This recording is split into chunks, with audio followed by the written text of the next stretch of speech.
నమస్తే సార్. నమస్తే అమ్మా, బాగున్నారా? బాగున్నా సార్. ఏంటమ్మా పోలీస్ బాక్స్ కంప్లైంట్ చేశారు? అవును సార్. ఏం జరిగింది? నాది నల్లగొండ సార్ ఊరు. ఓకే. నన్ను ప్రేమిస్తున్నా అని చెప్పి తీసుకొని రాజేష్ రాసుకో.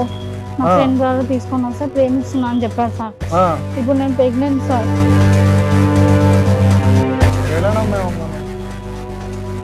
ఇప్పుడు ఏమంటున్నాడు? నేను పెళ్లి చేసుకుని అంటున్నాడా? ఓరే నాకు తెలియదు, వెళ్ళిపోతున్నాడు. మీ ఇద్దరి మధ్య ఏమైనా గొడవ అయిందా? ఏమైనా గొడవ అయిందా? లేదు సార్, నేను ప్రెగ్నెన్సీ ఉన్నా అని చెప్పేసి అలా చెప్తున్నారు సార్. అంటే ఎంత ఉంటుందమ్మా మీ ఏజ్? ఎంత ఉంటుంది? 23 సార్. తను ఎక్కడున్నాడు? ఇప్పుడే వస్తా అని చెప్పి వెళ్ళాలి సార్. పిలవండి అమ్మ, ఒకసారి పిలవండి, ఫోన్ చేసి పిలవండి.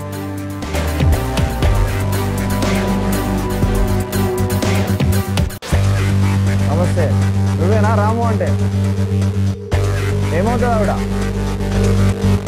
ఏమవుదా సార్? నన్ను లవ్ చేయలే అని చెప్తున్నాను సార్. చెప్పండి సార్. లవ్ చేసి ఇప్పుడు ప్రెగ్నెంట్ చేసా, పెళ్లి చేసుకోమంటే చేసుకుంటారు సార్. మీ ఊరికి వెళ్ళిపో అని చెప్తున్నాను. అంటే నిజం చెప్పు. నువ్వు ఏం పని చేస్తా ఉంటావు? ర్యాపిడో తోలుతా ఉంటావు. నువ్వెవరో తెలియదు అన్నాడు, మమ్మల్ని చూసి మళ్ళీ ఒప్పుకున్నాడు. లాఠీ తీసే తప్ప నీ ప్రెగ్నెంట్ కారణం నేనని చెప్తలేడు. అర్థమవుతుందా? ఇలాంటి వ్యక్తులు నమ్మి ఎలా వస్తారమ్మా? అదమ్మా, కన్ని పెంచిన తల్లిదండ్రులు అలా వదిలేస్తారు. కరెక్ట్ చదువు కూడా పూర్తి చేసుకోరు, 10th ఇంటర్లతో వచ్చేస్తారు పలవమని. ఎలా అమ్మా ఇలా అయితే? 4 మాటలు చెప్పి ఒక చిన్నపాటి ఒక అబ్బాయి వచ్చేసి రోమియో లాగా, ఒక హీరో లాగా, ఒక రెమో లాగా 4 మాటలు చెప్పగానే ఏంటమ్మా మీరు? అమ్మా మీరు బాధపడకండి అమ్మా, మీకు మా పోలీస్ బాక్స్ ఉంది, నేనున్నాను. ఓకేనా? జాగ్రత్తగా ఉంటావా? బాధపడకండి.